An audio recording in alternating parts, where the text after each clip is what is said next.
Selamat subuh, hamba Allah yang dirahmati Allah. Alhamdulillah, segala puji hanya bagi Allah. Salawat dan iring salam tersampaikan kepada uswatul hasanah kita Nabiullah Muhammad sallallahu alaihi wasallam, kepada keluarganya, sahabat-sahabatnya dan pengikut-pengikutnya yang istiqamah komitmen dalam menegakkan sunnah-sunnahnya. Dan mudah-mudahan kita yang bermajelis pada kesempatan kali ini termasuk di dalamnya, amin ya rabbal alamin. Walaupun telat, saya kepingin tetap mengucapkan taqabbalallahu minna wa minkum siyamana wa siyamakum minal aidina wal faizin wa kullu amin wa antum bi khair. Mudah-mudahan Allah Ta'ala senantiasa menerima amal yang telah kita lakukan di bulan Ramadan kemarin, dan mudah-mudahan kitalah orang yang kembali fitrah, ya, minal aidin, kembali fitrah, maksudnya laksana seorang bayi yang baru lahir dari rahim ibunya, wal faizin adalah orang yang beruntung, yang sukses.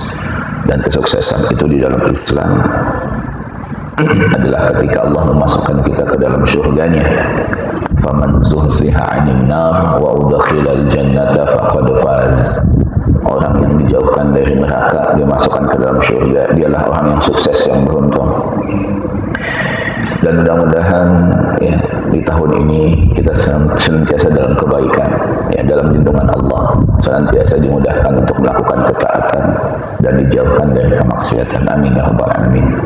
Jamaah kaum muslimin, hamba Allah, kita akan melanjutkan pembacaan kitab, ya, buku saku tepatnya Arba'in An-Nawawiyah, ya, hadis yang kedua, ya, tentang arkanul Islam, ya, tentang rukun Islam. Ya, saya kemarin di posting kemarin itu ternyata kita sudah sampai di rukun Islam yang pertama, yaitu antasyhada an la ilaha illallah wa anna Muhammadur Rasulullah. Ya.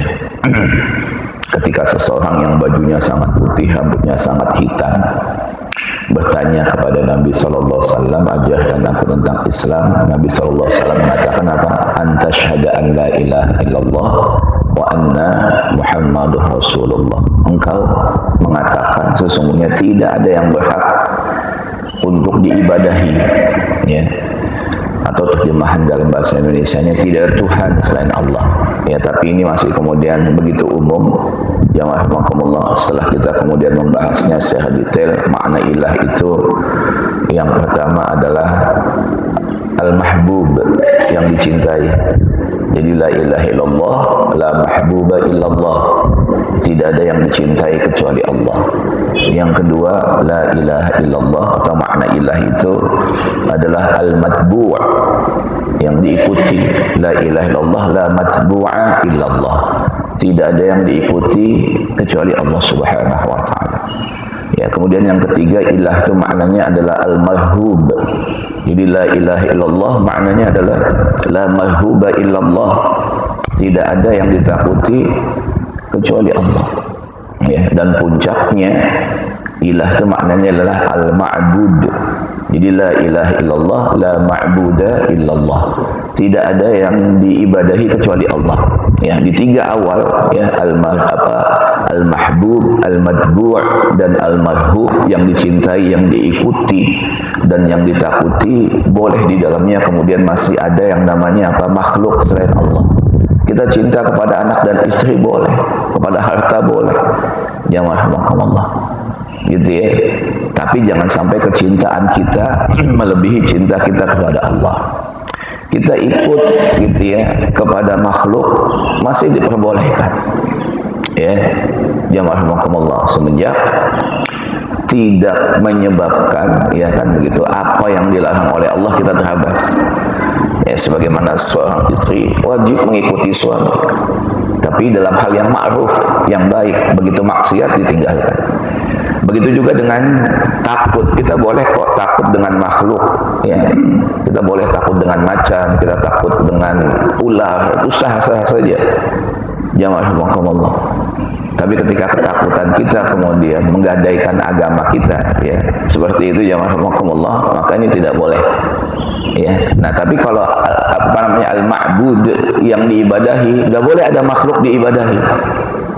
Jamaah rahimakumullah, cuma Allah Subhanahu wa taala. Nah ini makanya la ilaha illallah puncaknya adalah tidak ada yang diibadahi kecuali Allah Subhanahu wa taala. Dan kita sudah membahas itu. Kemudian siapa orang yang paling beribadah? Dialah Nabi sallallahu alaihi wasallam. Makanya dibuat contoh prototipe manusia yang sama kita. Dialah Nabiullah Muhammad sallallahu alaihi wasallam. Innama ana basyarum mithlukum. Aku ini, kata Nabi sallallahu alaihi wasallam, adalah manusia biasa sama seperti kalian. Yuha ilayya, yang bedanya Nabi dapat wahyu, kalau kita enggak. Beliau diarahkan oleh wahyu. Ketika salah langsung diluruskan dengan wahyu.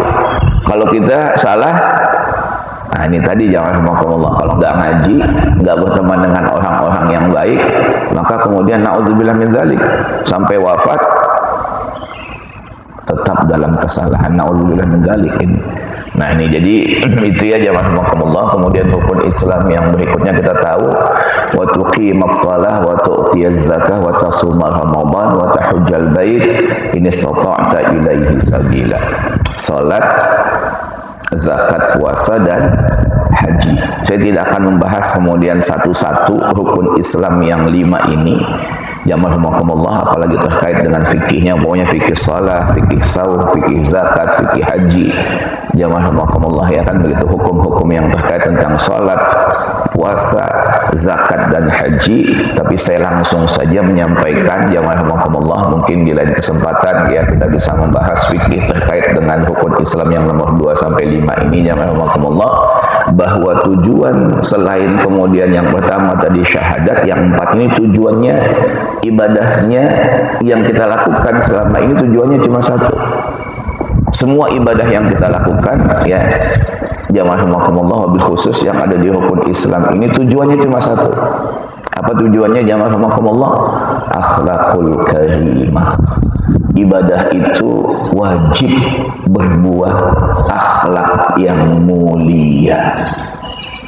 Kalau akhlak yang kalau ibadah yang kita lakukan tidak berbuah akhlak yang mulia, itu ciri ibadah yang dilakukan tertolak. Ya, seperti itu. Sebab kalau sholat, anak kita yang kecil ini bisa sholat. Apa bedanya sholatnya kita yang sudah akil baligh dengan yang masih kecil ini? Anak kita kemarin bisa juga puasa. Jamaah rahimakumullah. Bahkan kemudian kalau mau haji, ya masalahnya haji di Indonesia ini wajib umur 17 tahun ke atas kalau saya tidak khilaf itu ya aturannya. Kalau umrah boleh bebas. Jamaah rahimakumullah. Dia bisa juga kita bawa haji. Tapi apa bedanya jamaah rahimakumullah? Yaitu tadi di akhlakul karim. Coba kita lihat ya, bahwa ketika ibadah yang kita lakukan tidak berbuah akhlak yang mulia, maka itu ciri ibadah tersebut tertolak. Ya. Contohnya Bapak, salat umpamanya. Allah mengatakan fawailul lil musallin. Celaka orang yang salat. Ya kan gitu ya, apalagi tidak salat udah tidak bisa dibahas, itu sudah lebih celaka jamaah rahimakumullah. Dan ayat ini dimuqaddimahi oleh Allah, ara'aital ladzi yukazzibu bid-din fadzalikal ladzi yad'ul yatim wa la yahuddu 'ala ta'amil miskin. Ayat ini dimulakan dengan apa jamaah rahimakumullah? Motivasi Allah Ta'ala bagi kita, atau informasi Allah Ta'ala bagi kita tentang orang-orang yang mendustakan agama. Ya, orang yang mendustakan agama itu tidak mencintai anak yatim, tidak menganjurkan memberi makan orang miskin. Kalau kamu sholat, kamu tuh celaka. Kenapa? Karena tujuan sholat itu adalah akhlak yang mulia. Dan dari sekian banyak akhlak yang mulia itu adalah mencintai anak yatim, menganjurkan memberi makan fakir miskin. Jadi kalau kita tidak empati dengan orang-orang kemudian yang kurang, yang satu disebutkan kurang kasih sayang, anak yatim itu bisa jadi ada orang yang kaya Pak, betul nggak? Ya kan yatim, tapi anak sultan. Kan begitu jamaah rahimakumullah ya. Yang dia kurang apa Pak? Bukan harta, kasih sayang yang hilang dari ayahnya. Ya kan gitu ya, kurang kasih sayang. Dulu ada kamu memang sultan, sekarang kamu bukan anak sultan lagi, kita kempangin jamaah rahimakumullah, kan gitu, kita jitakin, gak boleh. Ya jamaah rahimakumullah. Kemudian yang kedua, orang miskin. Ya memang kurang, dia tidak punya duit, jamaah rahimakumullah. Dan kita tidak empati. Maka kalau kamu salat kamu sia-sia. Nah ini ya, kan gitu contoh. Yang kedua apalagi? Puasa. Jamaah rahimakumullah. Dibahaslah kemarin itu kan gitu ya, sebulan penuh jamaah rahimakumullah. Walaupun saya hari pertama datang ternyata saya salah lihat jadwal. Ya saya sangka kemudian saya hari Minggu, ternyata hari Senin gitu ya. Saya itu husnuzan aja karena kajian saya hari Minggu. Ya pasti kemudian apa ceramahnya hari Minggu. Saya sudah datang di situ, di ujung situ. Ternyata qadarullah kemudian ada ustaz kita yang ceramah. Alhamdulillah. Baik. Nah, jadi tujuan dari puasa itu kata Nabi SAW, man lam yada' qaula zuhr wal amala bihi falaysa lillahi hajah ayyada' ta'amahu wa syarabahu. Orang Allah tidak punya hajat, Allah nggak mau terima maksudnya. Siapa yang nggak diterima gitu ya? Orang-orang yang tak bisa meninggalkan perkataan kotor, sumpah palsu, berbohong, semua dosa mulut lah, adu domba, ghibah, fitnah, namimah, jamaah rahimakumullah, gitu ya.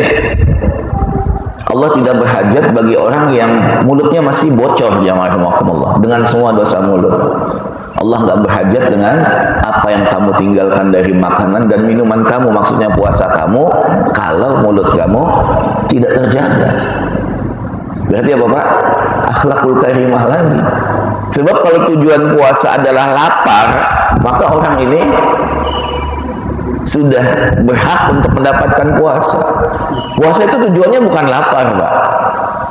Puasa itu tujuannya adalah membentuk akhlak yang mulia. Sebab kalau kemudian tujuan puasa lapar, maka saudara kita umpamanya yang susah makan, jamaah rahimakumullah, ketika sahur dan susah makan dan minum ketika berpuasa, mereka yang paling banyak dapat pahala, umpamanya di Afrika Selatan, di Ethiopia, kan gitu ya, makannya susah, minumnya susah, paling lama puasanya dia. Tapi bukan itu tujuan puasa. Tujuan puasa apa Pak? Akhlakul karimah. Makanya kan pernah datang kepada Nabi SAW ibu-ibu, sekelompok ibu-ibu menyampaikan, ya Rasulullah, inna fulana tasumun nahar wa taqumul laila. Kami punya sahabat, kami kenal akrab nih, sampai kami mengenal ibadah yang dia lakukan. Malamnya nggak pernah absen salat tahajud, siangnya diperpendek dengan puasa sunnah, puasa Daud, kecuali halangan puasa dan salat tadi. Tapi dia punya hobi yang ketiga, apa itu? Tu'zi jiranaha bilisaniha. Suka nyakitin teman tetangga, sahabat, yang rahimakumullah, dengan lisannya. Akhlak yang buruk kan? Apa kata Nabi SAW? La khaira fiha, hiya min ahlin nar. Kalau begitu nggak ada kebaikan. Berarti apa Pak? Puasa dan salatnya ditolak. Sebab kalau puasa dan salatnya diterima dan satu kebaikan dibalas 10 kan? Man ja'a bil hasanati, man ja'a bil hasanah falahu asru amsalihha. Barang siapa yang melaksanakan satu kebaikan minimal dapat 10. Salat dapat 10, puasa dapat 10, 20 kan? Satu dosanya Pak nyakitin, berarti 20 kurang 10 berapa Pak? 19 Pak Ustaz, masuk surga kalau diterima. Tapi kata Nabi SAW, la khaira fiha, nggak ada kebaikan dari salat dan puasanya, berarti tidak diterima. Kenapa? Karena semua ibadah itu ada kemudian kemungkinan diterima dan ditolak. Jamaah rahimakumullah. Nah ini yang kemudian apa kata Nabi? Dia transit di neraka jahanam. Nauzubillah min dzalik. Yaitu puasa, kemudian apa Pak? Salat. Zakat juga demikian, infak juga demikian, puasa juga demikian. Tujuannya adalah akhlak yang mulia. Allah Ta'ala berfirman dalam Al-Quran, qaulun ma'rufun wa maghfiratun khairun min sadaqatin yatba'uha adha. Ya terjemahan bebas saya apa Pak? Ente nggak usah infak, ente nggak usah zakat, nggak usah wakaf. Kalau mulutnya masih nggak bisa dijaga, kira-kira begitu. Allah nggak suka. Jadi kata Allah, qaulun ma'ruf, ucapan yang baik, wa maghfiratun, dan pemaafan, khairun, lebih baik, min, dari sedekatin yatba'uha adza, sedekah infak yang diikuti dengan apa Pak? Menyakiti orang yang menerimanya. Nanti nggak usah ngomong. Kan gitu ya. Kenapa Pak? Kan ente setiap hari saya kasih zakat. Ini yang sejakat, yang ngasih infak sama ente yang ngomong. Tahu diri nggak ente? Kasiannya Pak. Jangan Allah. Orang miskin nggak punya hak untuk berbicara. Makannya dari kemudian apa? Kasih sayang dari orang lain. Ini musibah. Ya, terjemahan bebasnya lebih baik gak usah zakat lah, kan gitu. Kalau mulutnya masih bocor, kan jamaah rahimakumullah. Jadi harusnya semua yang kita lakukan tadi itu, zakat, puasa, salat, apa Pak? Melahirkan akhlak yang mulia. Yang terakhir apa? Haji, jamaah rahimakumullah. Dan alhamdulillah kemarin sudah dari embarkasi Surabaya yang pertama ya, kalau saya sudah khilaf sudah sampai di Saudi Arabia. Alhamdulillah ya marhamatullah, setelah menunggu 2 tahun tanpa kepastian, kan gitu ya. Sedangkan yang 65 tahun ke atas insyaallah lah dia sudah mendapatkan hasanatan kamilatan, apa Pak? Pahala yang sempurna. Gitu ya, kan gitu ya. Mudah-mudahan di tahun-tahun berikutnya berubah lagi aturan itu setelah memang betul-betul pandemi ini menjadi endemi, sudah end gitu ya, sudah selesai. Mudah-mudahan apa Pak? Yang di atas, yang lansia kemudian diutamakan. Ya kan gitu ya, Masya Allah. Dan yang lansia ini rata-rata orang-orang yang nggak punya uang kan Pak ya, yang nabung sekian puluh tahun, kemudian apa Pak? Haji, Masya Allah. Begitu juga dengan haji di 196 di Al-Baqarah itu Allah mengatakan al-hajju ashhurun ma'lumat, gitu ya. Faman farada fihinna al-hajja fala rafatha wala fusuqa wala jidala fil hajj. Haji itu bulan-bulannya sudah ditentukan, sudah dimaklumi, sudah dipahami oleh kita semua. Boleh dari bulan Syawal berangkatnya, ya. Dzulqa'dah hari ini tanggal 5 Dzulqa'idah kata orang Balikpapan, gitu, kata orang Indonesia. Kemudian puncaknya di tanggal 9 Dzulhijjah, Arafah. Al-Hajju Arafah. Haji itu adalah Arafah. Nah, barang siapa yang sudah berketetapan untuk melaksanakan ibadah haji, maka dia harus menjaga 3 hal, kata Nabi sallallahu, kata Allah Subhanahu wa taala. Padahal larangan haji itu banyak, tapi Allah cuma sebutkan di dalam Al-Qur'an 3. Jamaah rahimakumullah. Apa yang pertama? Rafas, fusuk, dan jidal. Rafas itu jamaah rahimakumullah, ya, berkata-kata yang mengundang syahwat. Ya jamaah rahimakumullah. Kemudian berpenampilan yang mengundang syahwat. Ya, berkata-kata dan berpenampilan yang menimbulkan syahwat, itu namanya rafath. Jamaah rahimakumullah. Ya, ini tidak boleh bagi orang yang sudah kepingin naik haji, apalagi ketika sudah haji, jamaah rahimakumullah. Ya, di grup WA jamaah rahimakumullah, ini orang tua kan gitu ya. Kadang saya tuh bisa mengurut dada aja gitu, jamaah rahimakumullah. Ya, makanya saya sampaikan, saya keluar dari grup WA kan gitu ya, teman-teman SD saya kan gitu ya. Biasa-biasa begitu saya bilang, astagfirullahaladzim, maaf ya, saya silaturahim itu nggak kepingin putus. Tapi kalau yang dikirim gambar-gambar yang kita sebenarnya bisa melihat gambar ini di istri kita, saya bilang. Diposting di sini buat apa? Kita sudah tua semua, saya bilang. Sudah punya cucu banyak kan, bahkan yang rahimakumullah diposting di grup seperti ini kan gitu ya. Ya, gambar wanita kan gitu ya, baik yang masih berpakaian tapi kemudian menimbulkan syahwat, sampai kemudian yang polos, jamaah rahimakumullah. Apa ini jamaah rahimakumullah? Ya kan begitu ya. Ini musibah. Kalau yang mengirim itu kemudian kepingin naik haji, itu sudah tidak benar.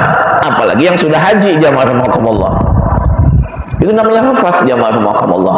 Menimbulkan apa? Syahwat.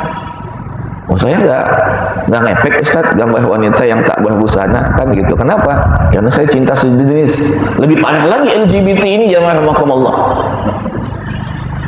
Ya kan gitu, lebih parah lagi jamaah rahimakumullah. Ya kan gitu, musibah. Ya, kaum yang kemudian dibinasakan oleh Allah Ta'ala, faja'alna 'aliyaha safilaha wa amtarna 'alaihim minas sama, kan gitu. Allah lempari mereka kemudian apa jamaah rahimakumullah, min sijil, sama kayak batu-batu yang dilempar kemudian kepada Abraha itu dan tentaranya. Sijil jamaah rahimakumullah. Kemudian bagian atas bumi dibalik ke bawah, kemudian yang di bawah ditaruh di atas. Nah ini jadi kembali lagi jamaah rahimakumullah, rafas itu tadi ya, apa jamaah rahimakumullah, muqaddimah menghantarkan syahwat baik ucapan maupun perbuatan. Ya makanya di bulan Ramadan kemarin itu Allah mengatakan di 187 ya Al-Baqarah, tadi 196 tentang haji jamaah rahimakumullah, Allah mengatakan uhilla lakum lailatas siyamir rafathu ila nisaikum. Di malam bulan Ramadan dihalalkan bagi para suami untuk berbuat rafat dengan pasangannya. Artinya mendatangi istri nggak boleh langsung tembak sebagaimana binatang, harus ada rafatnya, ada pemanasannya, ada warming up-nya yang menimbulkan apa, syahwat itu timbul. Jamaah rahimakumullah, itu bahasa Arabnya rafat. Ya, ini jamaah rahimakumullah. Dan di mana-mana kalau kita lihat ya, kalau kita masih normal, maka apa jamaah rahimakumullah, sebagai seorang laki-laki, waduh, masya Allah, ini tantangan luar biasa jamaah rahimakumullah. Nah itu ya, jadi rafas itu perkataan dan perbuatan yang menimbulkan syahwat.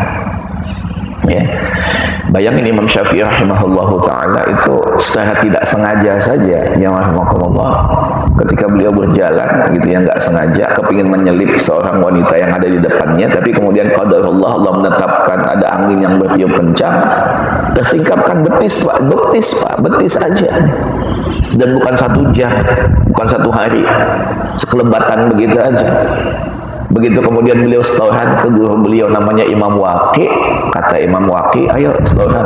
Imam Syafi'i kan sudah hafal Quran umur 7 tahun Pak. Dan beliau menghafal Quran itu dari Al-Fatihah sampai An-Nas, hafalannya semudah beliau membaca Al-Fatihah. Coba kebayang nggak Pak? Siapa yang sini menghafal Quran kemudian hafalannya semudah dia menghafal surah Al-Fatihah? Nggak ada Pak kayaknya. Imam Syafi'i itu seperti itu. Ya kan gitu, hafiz Quran disuruh kemudian menghafal, masih pening-pening juga jamaah rahimakumullah. Kalaupun ada yang kita melihat mundur 100, mundur 200 gitu ya, ada, beliau lebih dahsyat daripada itu hafalannya. Ya, kenapa? Karena Imam Syafi'i itu kalau membaca gak niat hafal sudah hafal. Kebayang nggak Pak, Imam Syafi'i itu kalau beliau membaca itu langsung terhafal yang dibaca Pak. Kalau kita kan menghafal nggak hafal-hafal jamaah rahimakumullah. Iya, kemana Pak Ustadznya? Baru di atas 2 ayat, pindah ayat ketiga, hilang lagi yang 1 dan 2 Pak Ustadz. Itu niat menghafal kalau kita Pak. Kalau beliau niatnya membaca, terhafal Pak. Masya Allah. Kata Imam Waqi baca Al-Fatihah, nggak bunyi Pak mulut beliau, lupa imam. Masya Allah. Kata Imam Waqi, dosa apa yang dia lakukan? Syafi'i tadi mau ke sini, mau setoran kan begitu ya. Kemudian qadarullah, Allah menakdirkan ketika saya mau menyalip seorang wanita, angin berhembus kencang, tersingkaplah betisnya, tak sengaja saya melihatnya imam. Nah itu dosamu. Ya rahimakumullah. Jadi ilmu beliau itu sudah menjadi cahaya Pak. Dan cahaya itu akan hilang ketika maksiat datang kan begitu ya. Maksiat itu kata Nabi SAW seperti nuqtatun sauda, 1 titik hitam. Ya kan begitu jamaah rahimakumullah. Makanya beliau mengatakan al-ilmu nurullah. Al-ilm nur. Ya, wa nurullah la yuhda lil 'asi. Ilmu itu adalah cahaya. Jadi puncak ilmu itu adalah cahaya, menerangi jamaah rahimakumullah. Sebab ada ilmu kemudian yang menyesatkan. Profesor, doktor, tapi kemudian fatwanya menyesatkan Pak. Nauzubillah min dzalik. Ya. Tidak semuanya, tapi dia meyakini yang salah itu sebagai sebuah kebenaran, kan ini musibah. Wa nurullah la yuhda lil 'asi, dan cahaya Allah tidak akan pernah dihadiahkan, diberikan kepada pelaku maksiat. Nah ini jamaah rahimakumullah. Ya, baik. Jadi seperti tadi kan begitu ya, jamaah rahimakumullah. Apa namanya? Rafas. Ya, seperti itu. Kita hindari. Saya Ustaz melihat maksiat Al-Fatihah nggak pernah hilang. Berarti Al-Fatihah kita Bapak sekedar ilmu, belum jadi cahaya. Sebab kalau sudah jadi cahaya yang namanya ilmu itu begitu maksiat apa Pak? Hilang. Kayaknya hilang Pak Ustaz Al-Fatihah.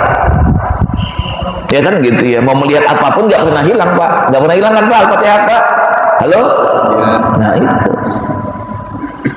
Makanya kita bermunajat kepada Allah Ta'ala, semua ilmu yang Allah berikan kepada kita jadi cahaya hati kita, jamaah rahimakumullah, ya, agar kemudian ketika di hari kiamat menjadi cahaya juga meniti di atas sirat itu, ya. Tayyib.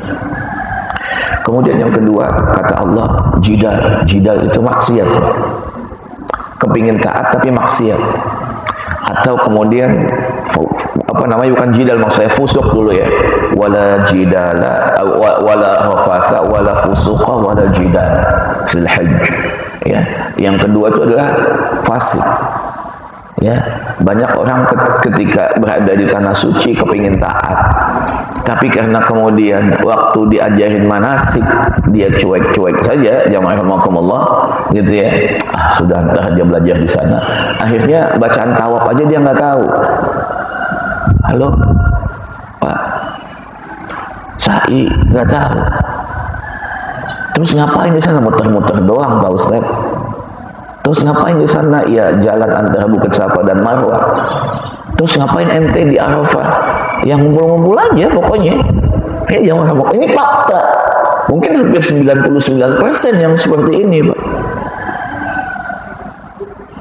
Ya kan begitu ya. Mau taat haji tapi kemudian gak serius belajar manasiknya. Allah itu kan maha baik, kan begitu. Iya, Allah maha baik, ya rahimakumullah. Tapi kewajiban kita juga untuk khudhu anni manasikakum. Kalau mau haji, mau umroh, kata Nabi, ambil manasik hajiku, pelajari baik-baik. Ya, iya rahimakumullah. Dan gak susah Pak, ya kan gitu. Tawaf itu yang dibacakan cuma 2, ya rahimakumullah, cuma 2 bacaan. Semua kita hafal, gitu ya. Dari pintu Ka'bah itu, jamaah rahimakumullah, berarti selepas Hajarul Aswad ini kan begitu kita melangkah pertama kali, karena memang sudah ditutup yang namanya Hajarul Aswad itu, nggak ada lagi yang bisa mencium. Berarti istislam semua, memberikan salam kepada Hajarul Aswad, Bismillah, Allahu Akbar, yang dibaca sampai kemudian di rukun Yamani menuju kemudian Hajarul Aswad cuma 2 kan yang dibaca. Yang pertama ini subhanallah alhamdulillah wala ilaha illallah Allahu akbar. Semua bisa, jamaah rahimakumullah. Gitu ya. Sampai rukun Yamani doa sabu jagat kan. Rabbana atina fid dunya hasanah. Tapi ini pun kemudian banyak orang yang muter-muter doang gitu. Ikut aja dulu kan gitu ya. Kan kasihan, jamaah rahimakumullah. Ya, ini kalau kita belajar lagi manasik haji itu bacanya nggak banyak, jamaah rahimakumullah. Tapi ada orang yang nggak mau tahu. Ya pokoknya saya ikut ustadz aja lah. Harusnya belajar, apalagi sekarang pakai HP, ada kemudian bimbingan manasik, udah pakai earphone yang wireless yang tanpa kabel itu Pak, udah colokin di sini apa yang dibaca kita ikut. Ya, dengan memahami sekaligus, jamaah rahimakumullah. Jadi fusuk fasik itu apa Pak? Mau taat tapi kemudian akhirnya maksiat. Kenapa? Nggak punya ilmu. Ya, jamaah rahimakumullah, yang saya ceritakan dulu. Jelas-jelas di depannya kemudian Ka'bah. Dulu waktu itu zaman saya pertama kali saya haji itu 95, jamaah rahimakumullah. Embarkasi Balikpapan yang pertama di sini, jamaah rahimakumullah. Itu kemudian jelas-jelas di depannya Ka'bah, salatnya menghadap ke rumah Nabi SAW. Waktu itu masih ada rumah Nabi, tempat Nabi SAW dilahirkan. Dibilangin, Pak, itu Ka'bah loh. Enggak, ini juga mulia, ini Nabi dilahirkan di sini, katanya. Akhirnya kemudian rumah itu dijadikan maktabah, jadikan perpustakaan Pak. Kenapa? Enggak sedikit orang Indonesia yang salat menghadap rumah Nabi SAW dengan asumsi enggak mungkin kemudian tempat ini tidak dimuliakan oleh Allah Ta'ala. Di dalamnya Nabi pernah dilahirkan. Ini tidak salah kalimat itu, tapi kiblat kita tetap Baitullah, Ka'bah musyarrafah, gitu ya. Seperti itu, ya rahimakumullah. Tapi ini Pak, akhirnya dihancurkan sama orang Saudi. Jadi apa Pak? Maktabah. Jadi apa? Perpustakaan. Ini contoh kemudian perbuatan fasik juga ini jamaah rahimakumullah. Ya, di depan Baitullah.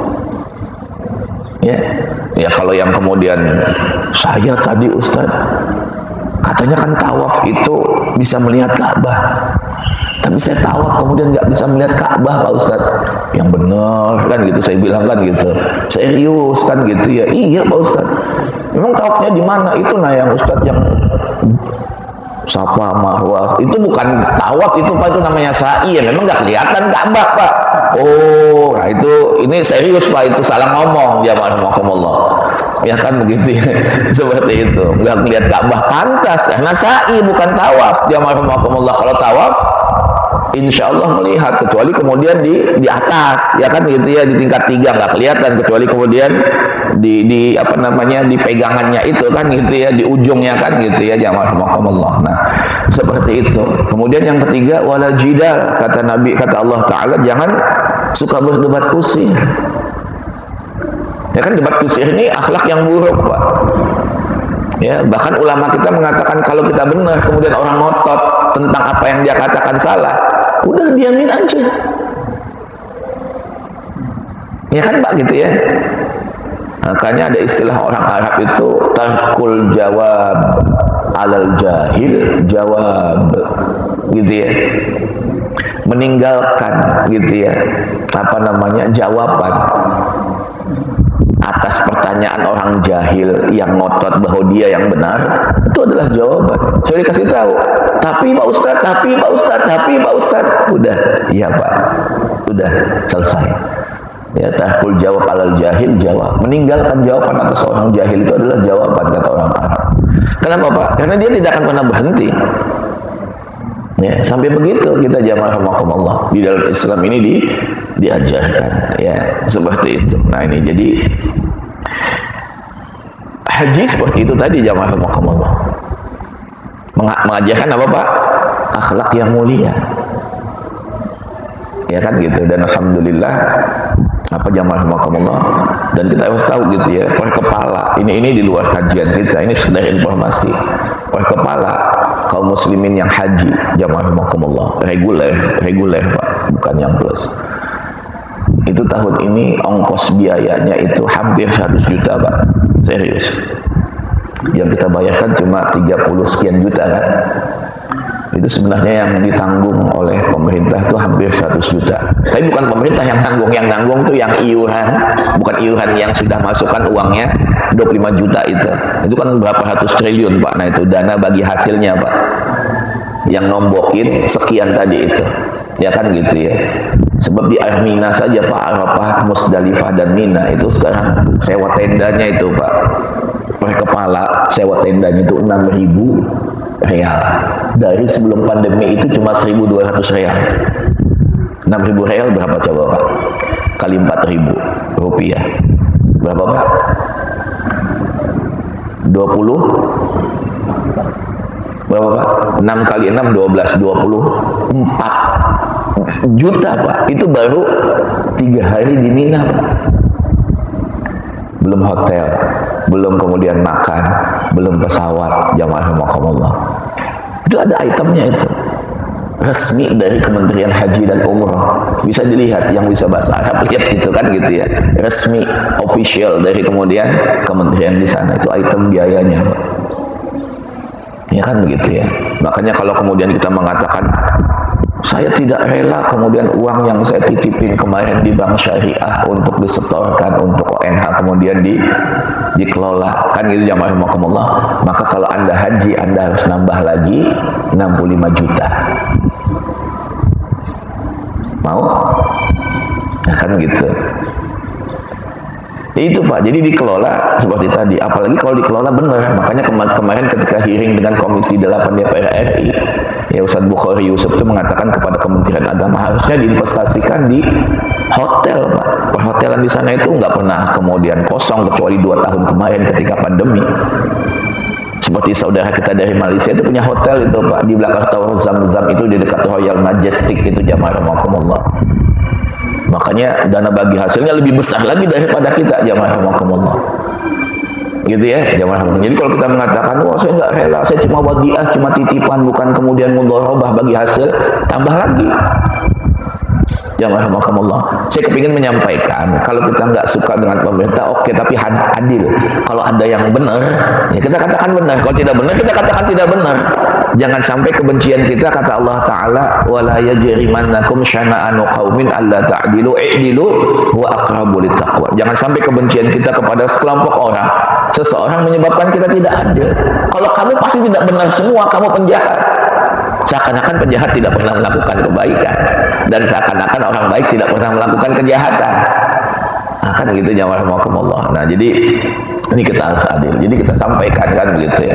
Yang penting dikelolanya aman, dan buktinya itu tadi. Tapi jangan sampai yang belakangan, yang di depan dapat 70-an juta, yang di belakangan nanti bagi hasilnya cuma 10 juta. Nombok nanti, dia kan kasihan, Pak. Lo kan dapat juga bagi hasilnya, tapi 10 juta. Yang berangkat sekarang 70 juta, Pak. Kan gitu ya.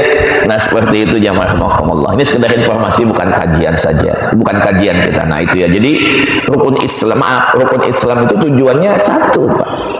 Akhlakul karimah, membuat orang itu akhlaknya menjadi mulia. Jangan sampai salat kita cuma gerakan fisik, puasa kita cuma lapar, jamaah rahimakumullah, infak kita kemudian jamaah rahimakumullah sekedar kemudian apa?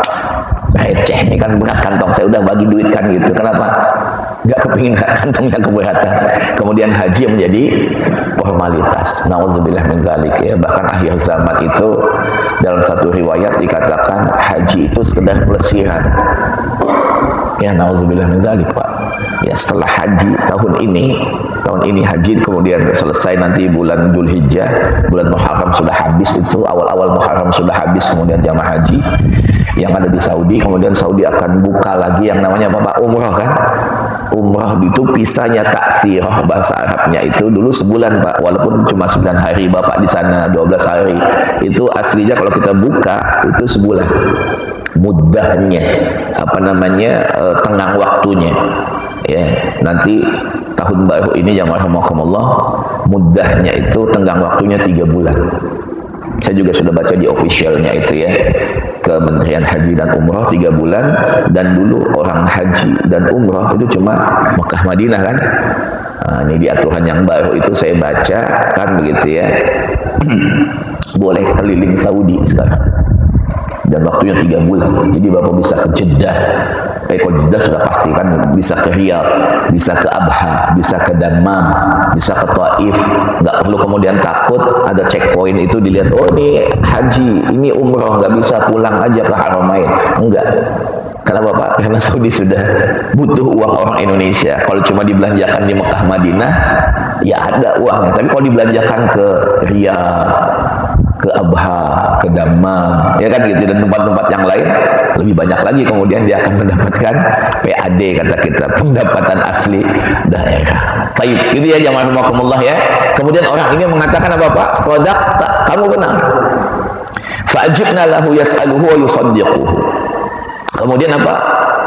Kami Umar mengatakan, kaget kok dia yang bertanya, dia juga yang membenarkan. Gitu ya.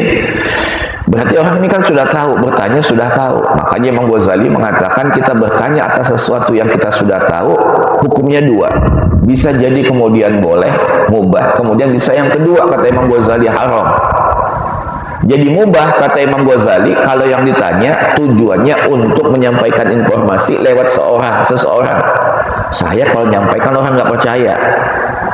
Tapi kalau saya bertanya, saya sudah tahu, dan ustadz yang kemudian menjawabnya, jadilah semua jamaah tahu.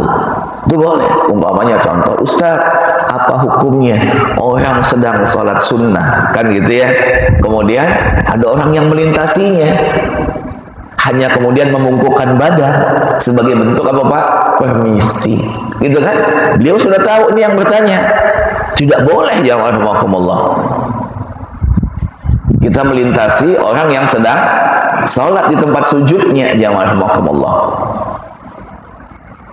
Ya, pokoknya ada orang masbuk, kita di saf pertama, ini masbuk nih, di saf yang kedua, jamaah rahimakumullah. Padahal di sebelah sana sudah selesai, tapi dia nggak mau jalan sebelah sana. Kemudian dia tetap jalan di sini membungkukkan badan. Ini dosa, jamaah rahimakumullah. Dan termasuk dosa-dosa yang besar. Sampai kemudian diilustrasikan kalau seandainya ente duduk menunggu orang ini sampai sholat 40 tahun, lebih baik ente duduk 40 tahun di masjid dibandingkan kemudian dosanya melintasi orang yang sholat. Ini contoh saja ini. Dapat tersejuk yang bertanya sudah tahu, tapi dia di masjidnya ini, di masjid kita ini masih dianggap biasa orang melintasi orang yang sedang sholat. Oh, jadi jamaah jadi tahu, nanti boleh jamaah rahimakumullah. Tapi ketika kemudian seseorang bertanya atas sesuatu yang dia sudah tahu, tujuannya untuk menyulitkan ustadz, pak kiai, habaib, tuan guru kita, ini haram di dalam Islam. Ya, jamaah rahimakumullah, haram. Atau yang ketiga, wajib. Nah, kan begitu, wajib. Dia bertanya, tujuannya wajib. Kenapa jamaah rahimakumullah? Karena dia bertanya atas sesuatu yang dia tidak tahu. Dan ini perintah Allah Ta'ala, fas'alu ahla dzikri in kuntum la ta'lamun. Tanyalah kepada orang yang tahu ketika kamu tidak tahu. Ya kan begitu, jamaah rahimakumullah. Tanya kepada orang yang tahu. Kalau tidak tahu, ini hukumnya wajib. Ya, jadi bisa wajib, bisa mubah, bisa haram. Apalagi pertanyaannya tujuannya seperti Bani Israel. Kisah tentang apa Pak? Al-Baqarah. Tujuan pertanyaan itu apa Pak? Tujuan pertanyaan itu semoga Allah Ta'ala menghilangkan kewajiban. Ya kan gitu. Kata Bani Israel, kan kata Musa begini, innallaha ya'murukum an tazbahu baqarah. Perintah Allah itu pertama kali sederhana Pak, sembelih sapi betina. Sapi betina berarti sapi apa aja kan Pak, yang penting apa Pak? Jenis kelaminnya. Udah itu doang. Qalu du'u lana rabbaka yubayyin lana ma hi innal baqara tashabaha alaina. Ya kan gitu. Yang bagaimana sih? Kami masih nggak jelas nih. Coba Pak. Sapi betina masa dia nggak tahu jamaah rahimakumullah, pejantan sama betina. Kalau nyamuk pejantan sama nyamuk betina kita memang nggak tahu jamaah rahimakumullah. Tapi kalau sapi betina sama sapi jantan Bapak tahu nggak Pak? Kan gitu ya. Kalau Allah perintahkan kemudian nyembelih yang namanya sapi, nyamuk betina, wah itu memang nggak benar juga perintah, dan tidak mungkin jamaah rahimakumullah. Ya, seperti itu. Nah, itu ya kita tahu. Fadzabahu wa ma kadu yaf'alun. Akhirnya kemudian apa? Oh, sudah syuruk ya. Ya, tapi syuruk itu ditambah lagi minimal waktunya 5 menit dari bunyinya tadi, itu afdolnya 10 sampai 12 menit kata ulama kita. Karena dikhawatirkan ketika plek syuruk jamaah rahimakumullah itu matahari baru terbit. Gitu kan gitu, dan matahari baru terbit itu kata Nabi SAW seperti tanduk syaitan, ada di pagi, ada di sore hari. Nah kan gitu, ini 2 waktu yang kemudian kita tidak boleh beribadah, ya khususnya salat, ya khusus salat jamaah rahimakumullah, baca Quran silahkan. Baik, ini saya lanjutkan sedikit supaya kemudian apa, pas suruh kita nanti selesai jamaah rahimakumullah. Jadi bertanya itu wajib jamaah rahimakumullah untuk sesuatu yang kita tidak tahu. Ya, jangan diam-diam aja kan jamaah rahimakumullah. Ya, seperti itu. Baik. Tapi juga bertanya bisa menjadi haram ketika menyulitkan seseorang. Wah, ini ustadznya bagus, tamat sekolahnya. Pasti masih gugup ini kalau ditanya kan gitu jamaah rahimakumullah. Ditanya, Pak, kasihan kan gitu ya. Pak Ustadz jamaah rahimakumullah. Akhirnya kemudian apa, dia malu di hadapan jamaahnya. Kan gitu ya jamaah rahimakumullah. Akhirnya kemudian enggak usah diundang. Itu baru belajar, ditanya aja nggak tahu kan gitu. Padahal bukan tidak tahu Pak, gugup. Orang kalau sudah gugup bagaimana Pak? Lupa semua. Orang kalau sudah gugup tuh lupa semua. Bukan dia tidak tahu, begitu dia saya tahu kok bisa lupa. Bisa jamaah. Ya, kemudian boleh tadi itu sudah tahu, kepingin menyampaikan kepada yang lainnya. Nah itu ya. Kemudian yang berikutnya orang ini bertanya, ini saya menghantarkan saja. Yang kedua adalah fa'akhbirni anil iman. Ajarkan aku tentang apa itu iman. Kemudian Nabi mengatakan antu'mina billahi wa malaikatihi wa kutubihi wa rusulihi wal yaumil akhir wa antu'mina bil qadari khairihi wa syarrihi qala sadaqta. Kalau iman, apaan iman? Nah, kira-kira begitu terjemahannya.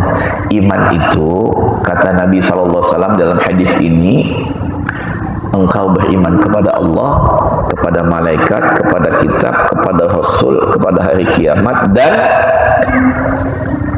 takdir baik dan buruk. Ya rahmatullah. Baik. Sebelum saya bahas yang nomor 1 sampai nomor 5, saya kepingin langsung membahas yang nomor 6 dulu. Menghantarkan yang nomor 6 ini pendek, yang rahmatullah. Ya, panjang umur kita akan bahas lagi di pertemuan yang akan datang. Kok ada takdir yang baik yang buruk, Pak Ustaz? Takdir yang baik dan buruk ini, kata ulama kita, dimensi manusia. Halo Pak, dimensinya siapa Pak? Manusia. Dimensi Allah tidak ada yang buruk. Tidak ada yang buruk. Wa mallahu yuridu zulman lil alamin. Allah tidak pernah berbuat zalim kepada makhluknya yang ada di alam semesta jagat raya ini. Bagaimana ada yang buruk? Jadi dimensinya siapa Pak? Kita. Ya, seperti jamaah rahimakumullah. Kenapa jamaah rahimakumullah? Sakit itu buruknya kita, Pak. Kalau kita salah mensikapinya. Sebab sakit itu kalau kita menghadapinya dengan kesabaran, maka sakit itu jadi penembus dosa. Masa penembus dosa kemudian buruk? Jamaah rahimakumullah. Ya kan? Tapi ketika kemudian kita tidak kemudian menerima sakit itu, nah ini jadi buruk, jamaah rahimakumullah. Tapi yang datangnya dari Allah semua baik, jamaah rahimakumullah.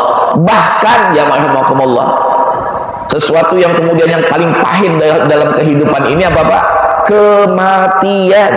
Kematian orang yang kita cinta itu baik, jamaah rahimakumullah. Bukan buruk. Ya, kalau kita nanti buka kitab Riyadhus Shalihin min kalam Sayyidil Mursalin, penulisnya sama ini, Riyadhus Shalihin ini Imam Nawawi, dalam bab sabr, bab sabar, jamaah rahimakumullah. Ya, Nabi SAW itu mengatakan, ya, menyampaikan ketika Allah Subhanahu wa taala mengambil orang yang kita cintai, Pak, anak kita, pasangan kita, orang tua kita, dan kita bersabar dengan itu, dengan melafazkan inna lillahi wa inna ilaihi raji'un, kecuali dengannya Allah Ta'ala menghapuskan semua dosa kita, dan kita berhadap-hadapan dengan Allah di hari kiamat nanti. Yang kita bawa cuma pahala, nggak ada dosa. Coba Pak, nggak ada dosa, cuma pahala. Sebabnya apa Pak? Kita ridha ketika Allah mengambil orang yang kita cintai. Ya, seperti apa yang terjadi di Jawa Barat umpamanya, Pak. Gitu ya. Saya yakin yang bersangkutan husnul khotimah. Kenapa, Pak? Mau sekolah. Sekolah itu kan menuntut ilmu, Pak. Menuntut ilmu di dalam Islam ini, Pak, seperti mujahid, orang yang mati syahid. Ya. Apalagi kata Nabi SAW, orang yang tenggelam itu mati syahid juga, kata Nabi SAW. Orang tuanya ridha, Pak, maka dosa orang tuanya ini dihapuskan oleh Allah Ta'ala, disebabkan yang dia cintai diambil oleh Allah Subhanahu wa Ta'ala.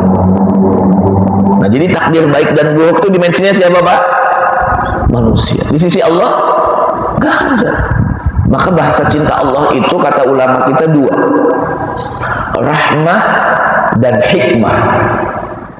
Bahasa cinta Allah itu ada dua, rahmah dan hikmah. Rahmah itu ya bentuk kasih sayang, sudah jelas, Pak. Kita mau anak laki-laki, dapat anak laki-laki. Kita anak perempuan, dapat perempuan. Ya rahmatullah, kan gitu ya. Kita kepingin jadi anak solihah, jadi anak solihah, jadi anak soleh. Ya rahmatullah. Kita kepingin kemudian menikah, dapat istri. Ya rahmatullah, kan begitu ya. Seperti jamaah rahimakumullah, kan begitu, dapat suami. Jamaah rahimakumullah, punya anak tuh apa Pak? Rahmah, cinta Allah, jamaah rahimakumullah. Gitu ya. Tapi kemudian ada yang berdoa, ya Allah, saya mau menikah, ya Allah, saya mau menikah. Ternyata Bapak sampai meninggal belum menikah. Pasti ada hikmah. Sudah menikah kemudian apa Pak? Kepingin punya anak, belum punya anak, jamaah rahimakumullah. Pasti ada hikmahnya itu. Yang kalau dibukakan oleh Allah Ta'ala kamu nggak sanggup. Jamaah rahimakumullah. Bahkan Ibnu Athaillah As-Samarkandi, penulis kitab Fenomenal Al-Hikam itu, jamaah rahimakumullah, kita kalau baca Al-Hikam itu ya Allah gitu ya, dahsyat luar biasa hikmahnya, makanya Al-Hikam jamak dari kalimat hikmah. Kalau seandainya, kata beliau, Allah memberikan kita kesempatan untuk menulis takdir kita nih, kamu buku takdir, lembaran buku takdir kita, kata Allah, ente tulis sendiri, bukan Allah yang menulisnya, bukan Allah yang menetapkannya.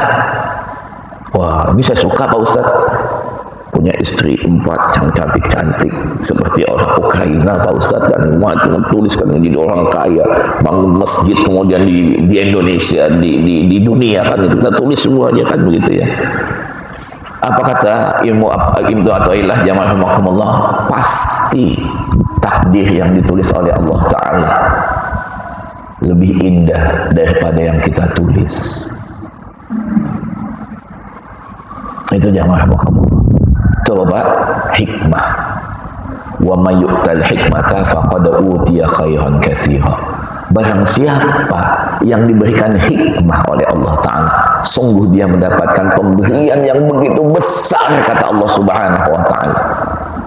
Ini Pak, jadi di setiap peristiwa tanda kutip yang pahit, yang buruk, tapi ketika kemudian apa Pak, yu'til hikmata may yasha, Allah berikan hikmah kepada orang-orang yang dia pilih, faqad utiya khairan katsira, sungguh dia orang telah mendapatkan apa Pak, pemberian yang banyak, lebih banyak daripada kemudian harta yang kalau Allah berikan dunia ini kepada satu orang. Hikmah itu jauh lebih hebat daripada kemudian dunia beserta isinya ya. Dan mudah-mudahan apa Pak, bahasa cinta Allah yang rahmah ini yang dipahami oleh semua orang gitu ya. Tapi kalau hikmah, yu'ti may yasha, hanya untuk orang-orang yang dia kehendaki. Makanya ada orang ditimpa musibah, dia menangis tetap, tapi kemudian dia tahu ada hikmah di balik ini, maka dia mengatakan inna lillahi wa inna ilaihi raji'un. Saya kira ini jamaah rahimakumullah, nanti kita akan sambung lagi panjang umur insyaallah. Kita cukup dengan kalimat hamdalah, alhamdulillahirabbil alamin, subhanakallahumma wa bihamdika, asyhadu an la ilaha illa anta, astaghfiruka wa atubu ilaik, wa sallallahu ala sayyidina Muhammadin wa ala alihi wa sahbihi ajma'in. Assalamualaikum warahmatullahi wabarakatuh.